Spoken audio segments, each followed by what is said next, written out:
Hi everyone, today we'll check this very interesting kit from AZmodel. It would be very rare because it's limited edition, and moreover it represents quite, I would say,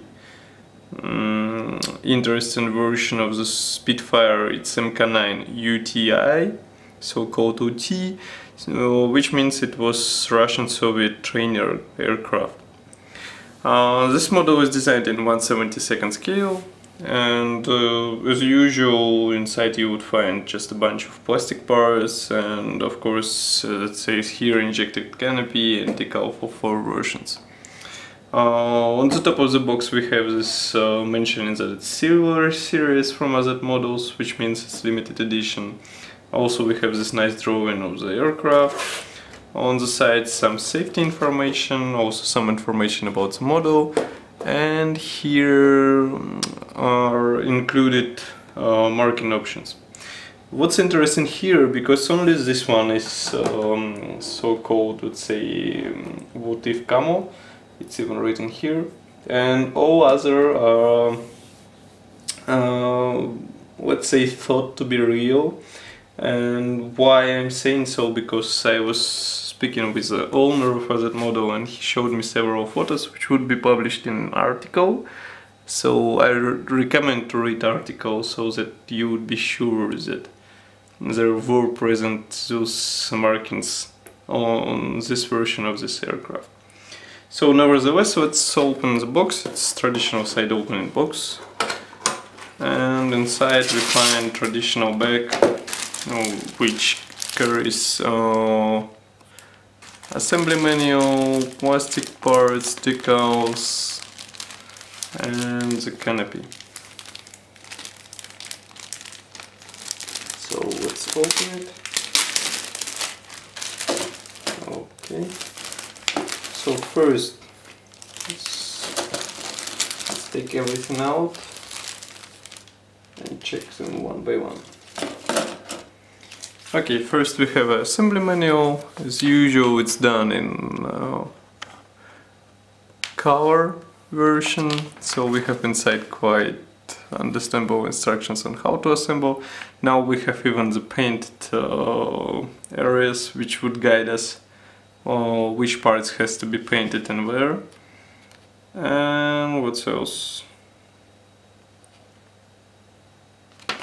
I don't know. I mean, assembly process seems to be really easy, so it won't be hard to assemble this special version of the Spitfire.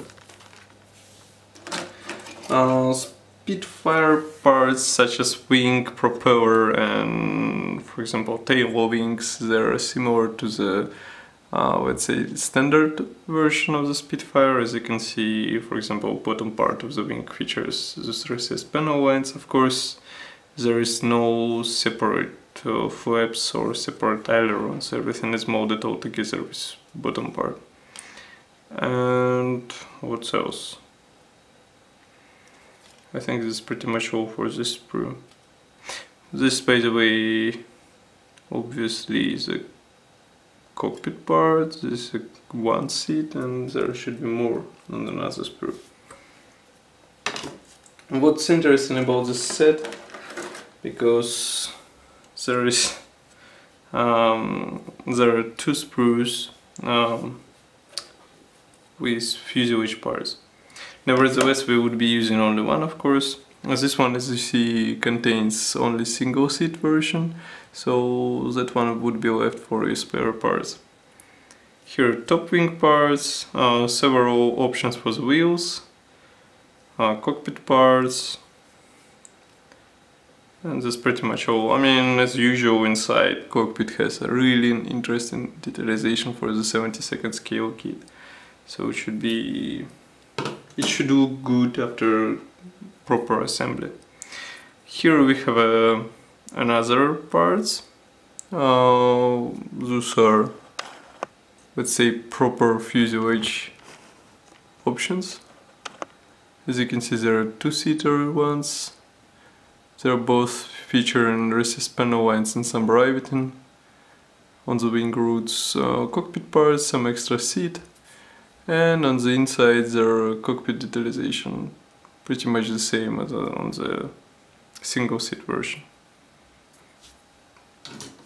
And what else? We also have two decal sheets with all necessary symbols. Printing quality is really nice. I mean, all letters are quite sharp, so it should do good. And also we have a small paper with stencils. I mean, in 72nd scale we have even stencils. It's a really nice inclusion. And let me check it closer. The only thing here is, I don't know if it was real on the Russian aircrafts, but I doubt it. I mean, all stencils are given in English. So, but anyway, it's better than nothing, let's say. And of course there is Canopy, which offers us only one choice of the closed version. It's injected canopy, as you can see. Maybe it would be a bit hard to mask all those parts, but it looks good. Good enough. So that's pretty much all for this set, I think. So, as I said in the beginning, I recommend to check the full review on our website, because there would be interesting photos included. And I would like to thank you for watching this video review. Don't forget to subscribe to our channel and our Facebook group. And thanks again for watching, and see you soon.